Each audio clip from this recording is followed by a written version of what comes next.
अंतर विराजित परम पावन पूज्य गुरुदेव के चरणों में वंदन। उपस्थित बंधुओं और बहनों, एवरी संडे को गुरुदेव की आज्ञा से डायलॉग विथ मॉन्क का एक उपक्रम चलता है और आज सहज ही बेटी तेरा पंथ की का कार्यक्रम भी है। मरुधर मित्र परिषद वाले भी आए हुए हैं। डायलॉग विथ मॉन्क सीरीज में रेगुलर रहने वाले लोग भी हैं। इसका मुख्य उद्देश्य है कि युवाओं को उनके संदर्भ की बात जानकारी में आ सके। अलग अलग टॉपिक्स होते हैं और उनके ऊपर युवक लोगों के क्वेश्चन आंसर होते हैं। आज का टॉपिक निर्धारित किया गया है स्पिरिचुअलिटी इन डेली लाइफ। एक महत्वपूर्ण शब्द है स्पिरिचुअलिटी, और स्पिरिचुअलिटी का तात्पर्य लोग समझते हैं कि ये अध्यात्म की चीज है, और अध्यात्म की साधना तब होती है जब हम किसी एकांत में हो, कहीं जंगल पे हो, पहाड़ों में हो, या स्पिरिचुअलिटी के लिए 8-10 दिन के कहीं प्रेक्षा ध्यान शिविर आदि में चले जाएं, तो स्पिरिचुअलिटी आ सकती है। यह स्पिरिचुअलिटी से तात्पर्य लोगों का होता है कि मुखवस्त्रिका बांध के सामायिक कर रहे हो, माला फेर रहे हो, आदि आदि। और उसी को लोग रिलीजियन के साथ कनेक्ट कर देते हैं कि जो रिलीजियन है वो स्पिरिचुअलिटी है, जो स्पिरिचुअलिटी है वो रिलीजियन है। आज के युवाओं में स्पिरिचुअलिटी का तो क्रेज है और रिलीजियन पे उत्साह कम है। वो रिलीजियन और स्पिरिचुअलिटी को अलग अलग समझते हैं। अब सबसे इंपॉर्टेंट बात यह है कि सबसे पहले हम ये समझें कि स्पिरिचुअलिटी होती क्या है, तभी तो हम ये समझेंगे कि उसको डेली लाइफ में कैसे उतारा जाए। अध्यात्म 2 शब्दों से बना है, अधि और आत्मा। आत्मा के पास रहना अध्यात्म है। आत्मा के नजदीक, आत्मा में स्थित होना अध्यात्म है। स्पिरिट मतलब सोल, आत्मा, स्पिरिचुअल। वही चीज आध्यात्म के पास रहना, तो कोई जंगल में रहना जरूरी नहीं है। आत्मा के पास तो हम कहीं भी रह सकते हैं, बशर्ते कि हम आत्मा के स्वभाव के साथ मिक्स हो जाएं। अदरवाइज तो पास में रह के भी दूर हो जाते हैं। तो पास में रह के, साथ में रह के इकसार हो जाए तो उसे साथ में रहना कहते हैं। तो अध्यात्म का अर्थ है आत्मा के समीप रहना। चाहे उसे स्पिरिचुअल कह दो, चाहे उसे अध्यात्म कह दो। और धर्म की परिभाषा हमने सीखी थी, आत्मशुद्धि साधनम धर्म, कि जो आत्मा की शुद्धि का साधन है वो धर्म है। तो धर्म और अध्यात्म कोई 2 चीज नहीं है। संप्रदाय अलग चीज है, क्रियाकांड अलग चीज है, क्रियाएं अलग हो सकती है, बट धर्म और अध्यात्म को कभी अलग अलग नहीं किया जा सकता। अब रहा सवाल, यहां पे 2 तरीके के धर्म और 2 वर्ड आते हैं जिन्हें आप लोग ध्यान से सुनना।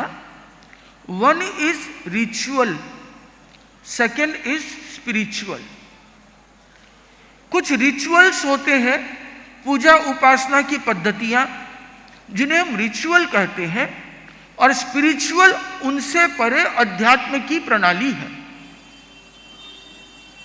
बहुत से लोग ये मानते हैं कि रिचुअल तो है, स्पिरिचुअल नहीं है। माला तो दिन में 1 घंटा फेरते हैं और उसके बाद गुस्सा उनको ऐसे आता है जैसे कोई ब्लास्ट हुआ हो। सामायिक तो रोज करते हैं, पर उसके बाद घर में झगड़ा भी बहुत जोर से करते हैं। सामायिक करते हैं और दिन भर दूसरों की बुराइयां करते हैं। तो उसका क्या लाभ है? मंदिर में जाकर के भक्ति करते हैं। गुरुदेव तुलसी ने कहा कि मंदिर में जा भक्त बने, प्रहलाद भक्त से भी बढ़कर, और हिरणांकुश से क्रूर कर्मकारी बन जाते घर आकर, तो होगा ये प्रभु से धोखा, केवल मन बहलाते हो, अरे धार्मिकों किस प्रवाह में अब भी बहते जाते हो। मंदिर में तो बहुत भक्ति की, साधु संतों के यहाँ सबसे आगे आसन बिछा के बैठते हैं और प्रवचन सुनना मिस नहीं करते, पर यदि जीवन के आचरण में उसका अंश नहीं उतरा तो कितना फायदा है। इसलिए दो वर्ड है, एक है रिचुअल, दूसरा है स्पिरिचुअल। आचार्य श्री की भाषा में कहूं तो एक है उपासनात्मक धर्म, दूसरा है आचरणात्मक धर्म। एक धर्म में उपासना सिखाई जाती है, चाहे वो माला हो, सामायिक हो, साधु संतों की सेवा हो, प्रवचन सुनना हो, आदि आदि। कोई मंदिर जाने वाला है तो मंदिर जाना हो, जो भी जिसकी जो क्रिया है वो उपासना। दूसरा है आचरणात्मक धर्म, अर्थात अहिंसा का पालन करना, सत्य का पालन करना, सब प्राणियों के प्रति दया का, मैत्री का भाव रखना, ममत्व नहीं रखना, आसक्ति न करना, लोभ लालच से बचना। 18 प्रकार के जो पाप बताए गए, प्राणातिपात, निशावाद, अदत्तादान, मैथुन, परिग्रह, क्रोध, मान, माया, लोभ, राग, द्वेष, कलह, अभ्याख्यान, पैशून्य, परपरिवाद, रति अरति, माया मृषा और मिथ्या दर्शन शल्य, इनसे बचना, ये सारा है आचरणात्मक धर्म। तो देखा जाए तो आचरणात्मक धर्म इज अ 1 एंड उपासनात्मक धर्म इज अ 0। तो 1 के साथ में यदि 0 हो तो वो 10 है, 100 है, 1000 है, उसकी वैल्यूएशन बढ़ जाती है। और यदि कोरी उपासना है और आचरण नहीं है तो फिर वो कितना काम का है, वो तो मन बहलाना हो गया। इसलिए पूज्य गुरुदेव श्री तुलसी हमेशा कहते थे कि हमारे जीवन में संयम होना चाहिए। आचार्य श्री महाश्रमण जी कहते हैं कि उपासनात्मक धर्म करना अच्छा है, बट उससे भी ज्यादा अच्छा है आचरणात्मक धर्म करना। आचरण में यदि धर्म को अपनाना है तो हमारे स्पिरिचुअलिटी इन डेली लाइफ आ जाएगी। यदि मैं आपको बोलूं कि आपको रोज एक सामायिक करना है, तो मेरे ख्याल से यहाँ जितने भी लोग बैठे हैं उनको इतना समय मिलता है कि वो एक सामायिक आराम से कर सकते हैं। आलसी है वो अलग बात है, बहानेबाज है वो अलग बात है, एक्सक्यूज तो कुछ भी निकाल देंगे, टाइम नहीं है, घर में ये समस्या है, ऑफिस जाना है, बिजनेस है, XYZ, छोटा बच्चा है, कुछ भी बहाना हो सकता है। मैं इसे बहाना ही मानता हूं, क्योंकि ये बहाने निकालना तो मैं भी जानता हूं। बहाना निकालना बहुत आसान है, सबसे आसान है एक्सक्यूज। तो एक्सक्यूज मी बोलना मुश्किल है, बट एक्सक्यूज निकालना तो आसान है ही। तो एक्सक्यूज की बजाय यदि हम समय निकालना चाहें तो बहुत अच्छा है कि एक सामायिक प्रतिदिन कर सकते हैं। पर 24 घंटे सामायिक करना हो तो, 12 घंटे सामायिक करना हो तो मेरे ख्याल से फिर इधर आ जाना चाहिए। वहां रह के 12 घंटा करना मुश्किल है, इम्पॉसिबल तो नहीं है बट मुश्किल है। बट यदि मैं आपको कहूं कि आप 24 घंटे, 12 घंटे, 20 घंटे भी धर्म कर सकते हैं, आचरणात्मक धर्म, यदि आप स्पिरिचुअल हो सकते हैं तो ये इजी है। यदि आप गुस्सा नहीं करेंगे तो आपका समय बचेगा, एक्स्ट्रा नहीं लगेगा। झूठ बोलने में एक्स्ट्रा टाइम लगता है, एक्स्ट्रा एफर्ट लगता है, और ये याद भी रखना पड़ता है कि मैंने क्या बोला था। सच बोलने में कुछ नहीं करना पड़ता। किसी को मारने में समय लगता है, दया रखने में कोई समय नहीं लगता। तो आचरणात्मक धर्म, that is the most important, and सबसे इंपॉर्टेंट चीज ये है कि it doesn't take any time. समय नहीं लगता, उल्टा ये समय को बचाता है। टाइम सेविंग है आपके लिए कि आप धर्म करना सीख जाओ। आपने यदि संयम के संस्कार आ गए तो आपके पास में चॉइस अपने आप लिमिटेड हो जाएगी। मैंने सुन रखा है कि शायद मार्क जुकरबर्ग हमेशा एक ही तरीके का टी शर्ट पहनता है। बोले उसको कभी सिलेक्शन में टाइम ही नहीं लगता कि मैं ब्लू पहनूं कि लाल पहनूं कि आज इसके साथ में मैचिंग कौन सी होगी। यदि हमारे वार्डरोब में 500 ड्रेस होगी तो आधा घंटा तो सिलेक्शन में लगेगा ही, 20 मिनट तो देखने में ही लग जाएगा कि ये ठीक है कि वो ठीक है, ये लास्ट संडे को पहनी थी तो आज ये पहनूं, नहीं नहीं ये तो उससे पहले पहनी हुई थी। इतना कौन याद रखे। संयम के संस्कार आ जाए तो आपका समय अपने आप बच जाएगा और वो धर्म भी हो जाएगा। तो स्पिरिचुअलिटी इन डेली लाइफ ऐसे आती है। इट डजंट मीन कि रिचुअल्स बेकार है। रिचुअल्स का अपना इंपॉर्टेंस है, क्योंकि वो रिचुअल्स उस स्पिरिचुअल को कोर को कवर करते हैं। जितना इंपॉर्टेंट कागज का है उतना ही इंपॉर्टेंस लिफाफे का भी है।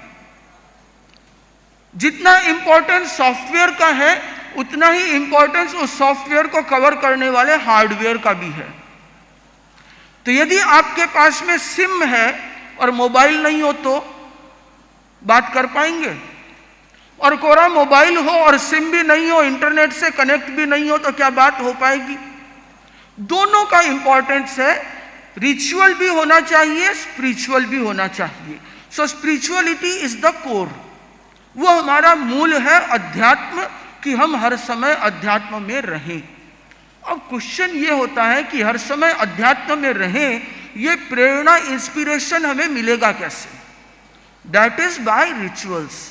कि आप साधु संतों के पास जाओगे, प्रवचन सुनोगे, उपासना करोगे, तो आपके मन में वैसी प्रेरणा मिलेगी कि वो आपकी स्पिरिचुअलिटी को, कोर को स्ट्रेंथन कर सके। यदि आप सामायिक करोगे, सामायिक का अर्थ है आत्मा में रहना, समय में स्थित रहना। सामायिक समय अर्थात आत्मा।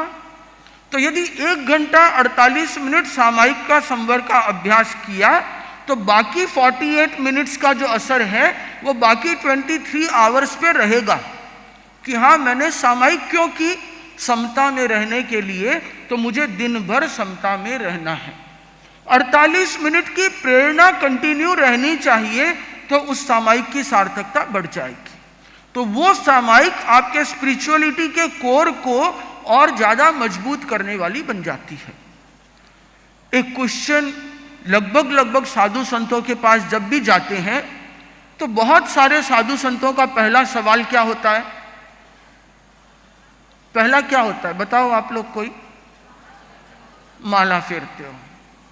स्टैंप लगा रखा है कि पहला हम यही पूछेंगे, नाम नहीं पूछ सकते। साधु संतों के पास जाओ, पहला पूछेंगे माला फेरते हो, इफ यस तो सामायिक करते हो, पहले में नो है तो माला में आ जाओ, और पहले में यस है तो नेक्स्ट सामायिक में आ जाओ। तो सबको पता है कि साधु संतों के पास जाते ही पूछेंगे माला फेरते हो क्या, नहीं फेरते हो तो बंदा ले लो। और माँ बाप तो अपने बच्चों को डराने के लिए ऐसे ही लाते हैं, महाराज इसको बंदा दिला दो, इसको सौगंध दिला दो, ये माला नहीं फेरता, महाराज इसको सौगंध दिला दो, इसको गुस्सा बहुत आता है, महाराज इसको जिद करने का सौगंध दिला दो। खुद चाहे जिद गुस्सा सब करते हो। पिछले सप्ताह एक कपल आया था और आ करके बोला कि महाराज मेरा बच्चा है, ये इसका पढ़ने में मन नहीं लगता।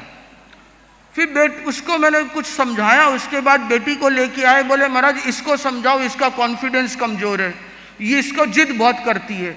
मैंने कहा हम लोगों को क्या कंप्लेन बॉक्स समझ रखा है क्या? ऐसे ही तो बच्चे मुश्किल से आते हैं और आप ला के बच्चों को डराते हो, या तो सौगंध दिला देते हैं या फिर महाराज ये वो नहीं करता, ये नहीं करता। अरे पहले साधु संतों के नजदीक तो आने दो। पहले से ही डराने लगोगे और फिर बोलोगे कि महाराज बच्चा साधु संतों के पास नहीं जाता। मैंने कहा कंप्लेन बंद करो, जो इसकी प्रॉब्लम होगी ये खुद पूछ लेगा, आप लोग साइड हो जाओ। तो पहला क्वेश्चन क्या होता है, माला फेरते हो या नहीं फेरते हो? अब बच्चों के मन का पहला क्वेश्चन है कि माला क्यों फेरनी चाहिए, और वो जब तक क्यों फेरनी चाहिए इसका सॉल्यूशन नहीं है तब तक वो माला नहीं फेरेगा। चाहे आप समझा दो, चाहे मैं समझा दूं, चाहे कोई समझा दो। वो लोग बहुत फेयर हैं कि जो करते हैं तो यस, नहीं करते हैं तो नो। पिछले वीक एक लड़का आया, बोले कि महाराज ये 108 बार माला क्यों फेरते हैं? भगवान है, उनको बुलाना है तो पहली बार में ही सुन लेंगे। मैं आपको बोलूंगा कुमार श्रमण जी महाराज पधारो, तो आप एक बार में सुन लोगे, आपको 108 बार बोलने की क्या जरूरत है? मैंने कहा एकदम सही कहा। बोले भगवान को तो एक ही बार में सुनाई देना चाहिए। मैंने कहा भगवान को बुलाना हो तब तो ठीक है, एक ही बार में फेर लो, बट भगवान को बुलाना ही नहीं हो तो बोला फिर तो किस लिए फेर रहे हैं? मैंने कहा मैं तो महावीर स्वामी को बुला ही नहीं रहा हूं, वो तो मोक्ष चले गए, आ ही नहीं सकते, बुलाऊं तो भी, तो मैं माला क्यों फेर रहा हूं? मैंने कहा बेटा माला इसलिए फेर रहे हैं क्योंकि जिसकी हम उपासना करते हैं उसके जैसे गुण हमारे में संक्रांत हो। दो रीजन है जो मैं समझ पाया माला के पीछे, मंत्र के पीछे, कि हमारी पूरी दुनिया में सब कुछ एनर्जी से ड्राइव्ड है, चारों ओर तरह तरह के वाइब्रेशंस हैं, हर मटेरियल थिंग अपना एक एनर्जी का वेवलेंथ एमिट करता है, सोल का अपना एक वेवलेंथ है, एनर्जी का अपना है, पॉजिटिव है, नेगेटिव है, अलग अलग फ्रीक्वेंसी इन अलग अलग हार्ट्स के ऊपर में ये वेवलेंथ चलते हैं। ये कोई भी आप साइंस जानने वाले से पूछोगे वो आपको समझा देगा। हर कलर का अपना वेवलेंथ है, साउंड का अपना वेवलेंथ है, तो सारे वेवलेंथ्स मुझे प्रभावित करते हैं। अब मेरा एक सिंपल सा क्वेश्चन है कि यदि कहीं पे गोलियां चल रही हो, किसको पूछूं, तनसुख तुम बताओ, यदि कहीं पे गोलियां चल रही हो और वहां से सेफ जाना हो तो क्या करना चाहिए?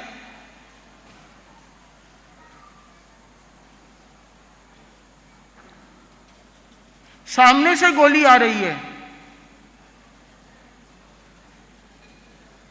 Bullet proof jacket, bullet proof jacket पहन लिया तो गोली का असर होगा क्या?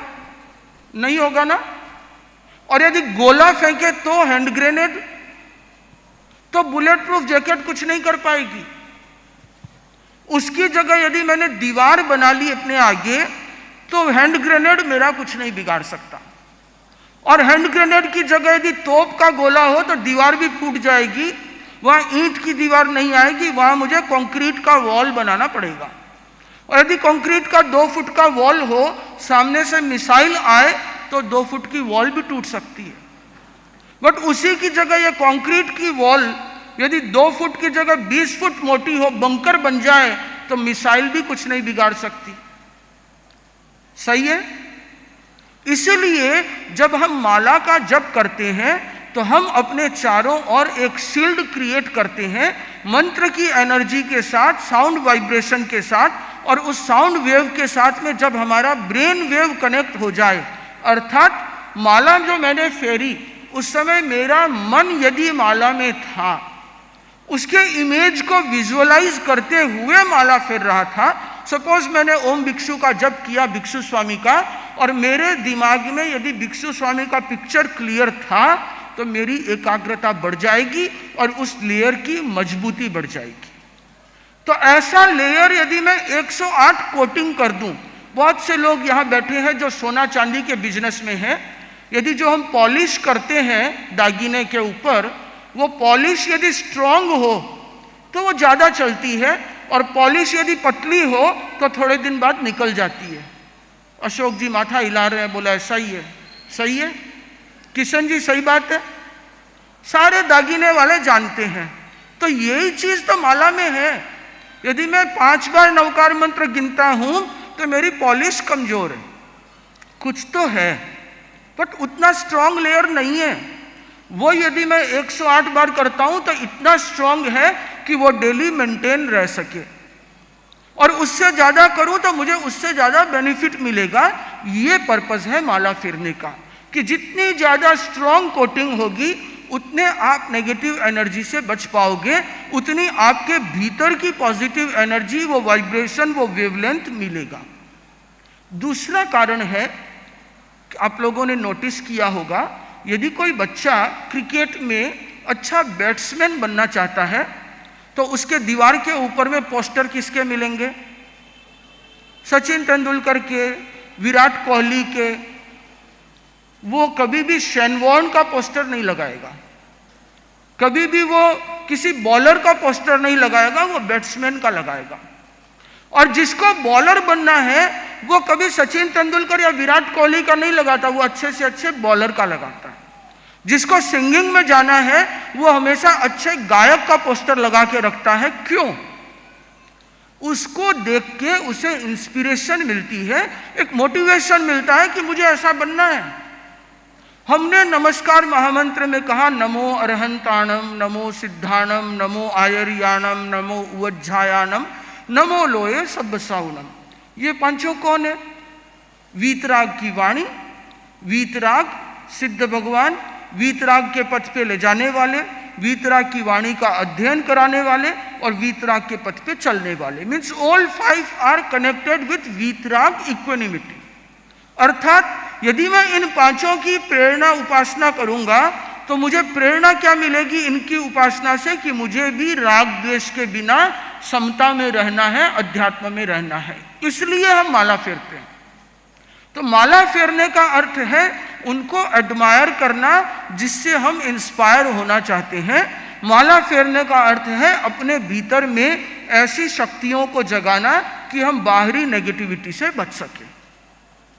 इतना कंसेप्ट यदि समझ में आ जाए तो मुझे नहीं लगता कि मुझे आपको पूछना पड़ेगा कि आप माला फेरते हो क्या। ना मुझे बोलने की जरूरत है कि आप प्रतिदिन माला फेरो। आपको पता है कि इससे फायदा होता है तो आप अपने आप करेंगे। मैंने आपको कब बोला कि रोज जिम जाया करो? मैंने तो बोला ही नहीं। आपको पता है जिम जाऊंगा मुझे ये बेनिफिट होगा, आप जाते हो। मैंने आपको कब कहा कि ब्यूटी पार्लर जाओ? आपको पता है ब्यूटी पार्लर जाने से ये बेनिफिट है, आप जाते हैं। आप माला फेरो, उसका ये बेनिफिट है। बेनिफिट चाहिए तो फेर लो, नहीं चाहिए तो कोई बात नहीं। इसी तरीके से सामायिक, लॉन्ग एक्सप्लेनेशन की चीज है, बट सामायिक करने से हमारे भीतर में समता का विकास होता है। और क्यों करनी चाहिए, कैसे करनी चाहिए, उसकी फिलॉसफी, इन सब चीजों को समझ के उसके बाद करेंगे तो सामायिक करने में इंटरेस्ट बढ़ जाएगा, मजा आएगा। अदरवाइज तो मैंने देखा है बहुत सी सामायिक just a kind of 48 minute of prison. 48 minute तक मुंह बांध के एक जगह बैठ जाओ, कुछ करना नहीं है। करना क्या है? माला निकाल लो, 5 मिनट माला में मन नहीं लगता उसको छोड़ दो, पुस्तक निकाल लो, 5 मिनट पुस्तक नहीं पढ़ी, फिर मुझसे मन हट गया, फिर माला ले लो, फिर ढाल ला लो। कुछ ना कुछ करके जैसे तैसे टाइम पास करते हैं। वो यदि सामायिक कैसे करना ये सीख जाए तो ये सिचुएशन नहीं आएगी। तब यदि स्पिरिचुअलिटी इन डेली लाइफ को अपनाना है तो कुछ सजेशन देना चाहूँगा। प्रतिदिन कम से कम 10 से 15 मिनट तो खुद के लिए, सोल के लिए निकालना ही चाहिए, और जिसकी शुरुआत आप माला से कर सकते हैं। चाहे 10 मिनट कर लें, चाहे माला लेकर के कर लें। हो सके, समय तो है ही, आलस कम हो, बहाना कम बनाए तो सामायिक भी कर सकते हैं। प्रतिदिन एक सामायिक यदि हो जाए तो आपके लाइफ में ऑटोमेटिकली एक ट्रांसफॉर्म आना शुरू हो जाएगा। बहुत से लोगों को मैं चेहरे से जानता हूं जो सुबह 4 बजे या 5 बजे उठ करके गुरुदेव के पास आके सामायिक में बैठ जाते हैं। बहुत से ऐसे लोगों को जानता हूं, चाहे वो इंटरनेशनल ट्रेवल भी क्यों न करते हो, एयरपोर्ट पे भी सामायिक करेंगे, बट सामायिक किए बिना मुंह में कुछ भी पानी भी नहीं लेंगे। तो एक बार जिन्हें वो स्वाद आ गया वो इसे छोड़ नहीं सकता। इसके सिवाय यदि आप डेली 5 से 10 मिनट मेडिटेशन कर सके तो कोई भी समय निकाल करके एक मेडिटेशन की आदत डाल दें। दिन भर में ये ध्यान रख सकते हैं कि मैं झूठ न बोलूं, हो सके वहां तक गुस्सा न करूं, किसी के साथ में कोई अप्रिय व्यवहार न करूं, किसी की निंदा आलोचना से बचने का प्रयास करूं। ये सलग से याद रखें। तो यदि इतना भी आप मन में रख लेंगे कि मुझे किसी का बुरा नहीं करना है, सिंपल चीजें, जैसे एग्जाम्पल, आप जा रहे हैं, एक तरफ में लॉन है और दूसरी तरफ में पाथवे बना हुआ है। तो आप तो चूंकि जानते हैं कि वनस्पति में जीव है, जैन ही नहीं आजकल तो पूरा साइंस मानता है कि ग्रास में जीव है, तो उसके ऊपर क्यों चले? जब पास में रास्ता है तो पास में से निकल जाए। तो ऐसी छोटी छोटी चीजों पे भी यदि ध्यान देना शुरू कर देंगे तो स्पिरिचुअलिटी इन डेली लाइफ अपने आप आ जाएगी। बहुत से लोग मेरे सामने ऐसे बैठे हैं जिनकी आदत हो जाती है कि वो बात बात में गाली देते हैं। तो यदि गाली की आदत छूट जाए तो आपकी स्पिरिचुअलिटी इन डेली लाइफ अपने आप आ जाएगी। किसको गाली देते हैं? अपने भाई को, अपने दोस्त को, जो मिलता है उसको। तो गाली देने से उसके ऊपर कुछ नहीं जाता, आपकी जबान खराब होती है। और यदि आपके पास में कोई चल रहा होता है तो आपकी इमेज और प्रेस्टीज भी खराब होती है कि ऐसा ही है। तो हम यदि गाली देने से बच जाएं तो वो स्पिरिचुअलिटी है, चुगली करने से बच जाएं तो स्पिरिचुअलिटी है। तो स्पिरिचुअलिटी इन डेली लाइफ का अर्थ है कि अपने वाणी को कंट्रोल करना। हो सकता है कि आधे घंटा 1 घंटे का मौन करना शुरू कर दें, वो स्पिरिचुअलिटी इन डेली लाइफ है। स्पिरिचुअलिटी इन डेली लाइफ सूर्यास्त के बाद भोजन न करना, उसका भी बहुत बड़ा साइंस है, हमने पिछली बार डिस्कस भी किया था, वो भी स्पिरिचुअलिटी इन डेली लाइफ है। इस किसी भी स्पिरिचुअलिटी में आपको अलग से टाइम एंड एफर्ट की जरूरत नहीं है, सारे आराम से आप घर बैठे बैठे कर सकते हैं, उल्टा आपका टाइम बचेगा। और हो सके तो रात को सोने से पहले 2-5 मिनट रिट्रोस्पेक्शन कर लें कि आज मैंने दिन भर में गलत क्या किया, सही क्या किया, मैं कितना स्पिरिचुअल में रहा और कितना स्पिरिचुअलिटी से बाहर गया, एंड व्हाट नेक्स्ट, मेरा नेक्स्ट का प्लान क्या है। यदि इतना सा भी कर लें तो मुझे लगता है कि स्पिरिचुअलिटी इन डेली लाइफ आ जाएगी और आप सही मायने में धार्मिक कहलाने के अधिकारी बन जाओगे। ऑल्दो बाय बर्थ तो धार्मिक है ही, और धर्म की बातें सुनी भी है, समझी भी है, पर जब तक उसको आचरण में न उतारें तब तक वो वैसा ही है जैसा कि मैंने कि रोटी के बारे में बहुत कुछ सुना, रोटी को देखा पर उसे खाया नहीं। ओम अर्हम। किसी के कोई क्वेश्चन हो तो 10-15 मिनट का समय। मुनिवृंद के चरणों में नमन। मुनिश्री जी, भारत दुनिया का एकमात्र देश है जिसमें सभी धर्म हैं यहाँ पर, और उसके अनुयायी भी बहुत अधिक हैं।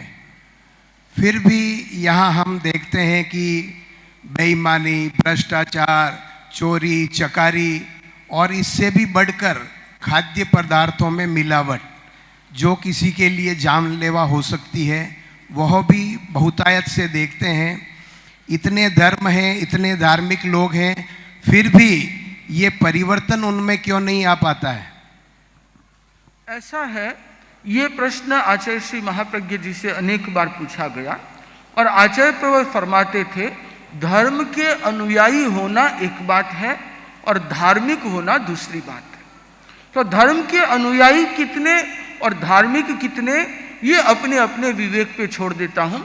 दूसरा सवाल, यदि इतने साधु संत हैं, इतना उपदेश देते हैं, उसके बावजूद भी इतनी बुराइयां हैं, तो ये सोचो कि यदि ये साधु संत नहीं होते और उपदेश नहीं देते तो कितनी होती। सादर जय जिनेंद्र। मुनिश्री को वंदना।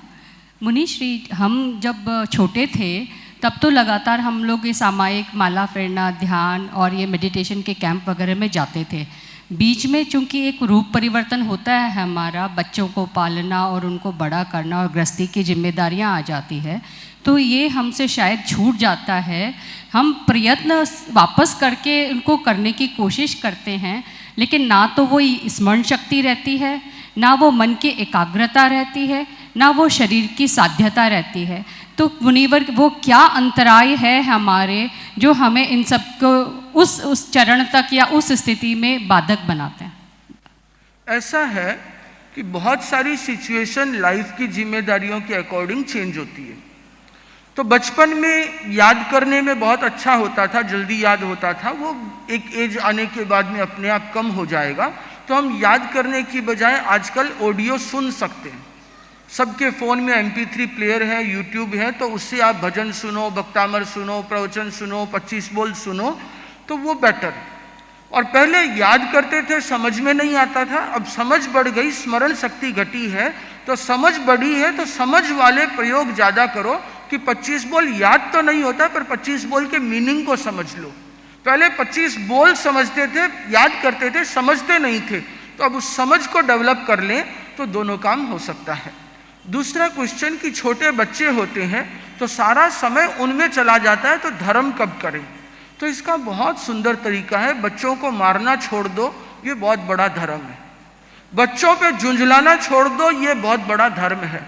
बच्चे यदि और छोटे हैं तो उन्हें दिन भर नवकार मंत्र सुनाओ, आपका जप हो जाएगा और उनमें अच्छे संस्कार आ जाएंगे। उनको कोई अच्छे ढाल सुनाओ तो वो ढाल उन बच्चों को बचपन से याद हो जाएगा। तो बच्चों को पालते हुए भी धर्म किया जा सकता है। सामायिक नहीं कर सकते क्योंकि बच्चा संगठा कर देगा। संवर तो कर सकते हैं जिसमें ये आगार रख लें कि बच्चा यदि संगठा करे तो उसका आगार, उसके सिवाय से सावध्य प्रवृत्ति का त्याग। तो मैंने पहले भी कहा था कि एक्सक्यूज तो बनाना मुझे भी बहुत आता है। यदि हम चाहें तो हमारे पास हर चीज का कुछ न कुछ उपाय हो जाता है।